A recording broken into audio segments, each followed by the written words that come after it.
मेरे प्यारे देशवासियों, फिलॉसफी विद मॉडर्न चाणक्य के इस वीडियो में मैं आपका चाणक्य आप सभी का वेलकम करता हूं। आज का हमारा टॉपिक है कि इलेक्शन रिजल्ट्स 2024 से हम सभी भारतवासी क्या क्या लर्न कर सकते हैं।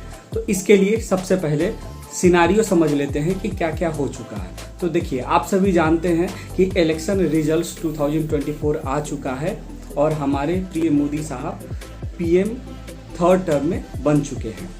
लेकिन इसमें एक बड़ी ही इंटरेस्टिंग घटना घटी है। आज हम उसी पर डिस्कस करेंगे कि देखिए, हमारे पीएम साहब ने भारतीय जनता से 400 प्लस सीट्स की डिमांड की थी, लेकिन ऐसा नहीं हो पाया।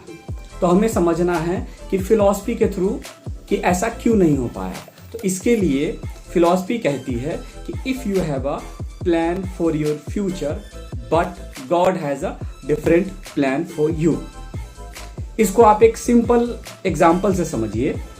देखिए, सबसे पहले आपको ये समझना पड़ेगा कि इस नेचर को हम मानव जो है वो कंट्रोल नहीं करते हैं।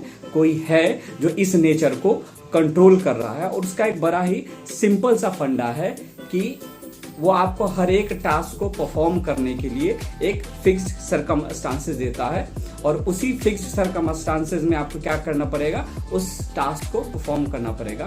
फॉर एग्जांपल, लास्ट 10 ईयर से हमारे पीएम साहब के पास फुल मेजॉरिटी थी, और इस फुल मेजॉरिटी के साथ उन्होंने कुछ इम्पॉर्टेंट डिसीजंस लिए भी। फॉर एग्जांपल, वो सीए लेकर आए, उन्होंने राम मंदिर का मुद्दा सॉल्व करवाया, और साथ ही उन्होंने आर्टिकल 370 को एब्रोगेट भी किया। लेकिन कुछ बहुत ही गंभीर मुद्दे रह गए। For example, one nation one election, NRC का मुद्दा, साथ ही पॉपुलेशन कंट्रोल जैसे बहुत ही गंभीर मुद्दे।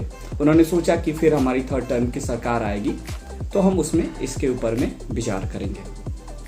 तो इन सभी इंसिडेंट से हम लोग क्या लर्न कर सकते हैं, यही हमारा डिस्कशन है। तो फर्स्ट, अगर आप एक स्टूडेंट हैं तो आपको बहुत हार्ड वर्क करना चाहिए। क्यों? क्योंकि हो सकता है कि आने वाला टाइम आपके फेवर में हो भी सकता है और नहीं भी हो सकता है।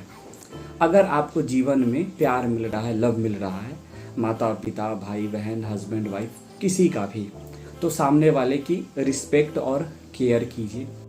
तो अगर आपको ऊपर वाले ने पैसे और पावर से नवाजा है तो अभिमान हमें नहीं करना चाहिए, और आपको क्या करना चाहिए, देश के प्रोग्रेस में अपना कंट्रीब्यूशन देना चाहिए। और इस मामले में मैं रतन टाटा साहब को नमन करता हूं। और साथ ही मैं एक और मैसेज देना चाहता हूं कि थर्ड टर्म में हमारे पीएम साहब एक बड़ा ही कंफर्टेबल सिचुएशन चाहते थे, लेकिन ऊपर वाले ने उन्हें एक चैलेंजिंग सिचुएशन दिया है। तो देखने वाली बात ये होगी कि इस चैलेंजिंग सिचुएशन को हमारे पीएम साहब एक पॉजिटिव वे में लेते हैं या फिर एक नेगेटिव वे में लेते हैं। तो आज के लिए बस इतना ही। See you in the next video. लेकिन ध्यान रखिए, देश के विकास के लिए कट्टर देशभक्त बनिए और देश के विकास में अपना सहयोग करते रहिए। जय हिंद, जय भारत।